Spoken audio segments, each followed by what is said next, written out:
കൊടി വിവാദത്തിൽ നിലപാട് പറയാതെ ഇന്നും UDF നേതാക്കളുടെ ക്ഷോഭപ്രകടനം. കൊടിയുടെ കാര്യത്തിൽ കൈരളിയും ദേശാഭിമാനിയും ആശങ്കപ്പെടേണ്ടതില്ലെന്നായിരുന്നു VD സതീശന്റെ പ്രതികരണം. പതാക വിഷയത്തിൽ ലീഗിന് ആരുടെയും ഉപദേശം ആവശ്യമില്ലെന്ന് MK മുനീർ പറഞ്ഞു.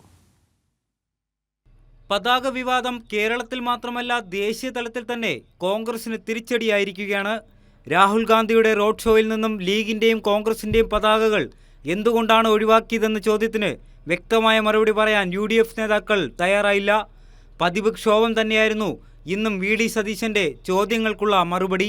അത് ദേശാഭിമാനിയിലും കൈരളിയിലും തീരുമാനിക്കേണ്ട, AKG സെന്ററിലും തീരുമാനിക്കേണ്ട.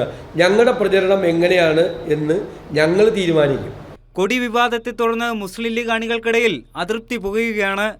ലീഗ് നേതാവ് MK മുനീറിന്റെ പ്രതികരണം ഇങ്ങനെ: ഈ കേരളത്തിലെ ഏറ്റവും വലിയ തെരഞ്ഞെടുപ്പ് വിഷയം ലീഗിൻ്റെ പതാക ആരെങ്കിലും കൊണ്ടുവരുന്നോ അല്ലെങ്കിൽ ലീഗിൻ്റെ പതാക കൊണ്ടുവരാതെ ഇരിക്കുന്നോ എന്നുള്ളതാണോ?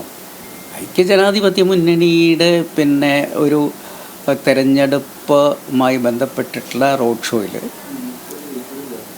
പതാക വേണോ പതാക വേണ്ടെന്ന് തീരുമാനിക്കുന്നത് UDF അല്ലേ, അതല്ലാതെ മാർക്സിസ്റ്റ് കമ്മ്യൂണിസ്റ്റ് പാർട്ടിയുടെ AKG സെൻറ്ററിൽ നിന്നല്ലല്ലോ ആ തീരുമാനം എടുക്കേണ്ടത്. News desk, Kairali news.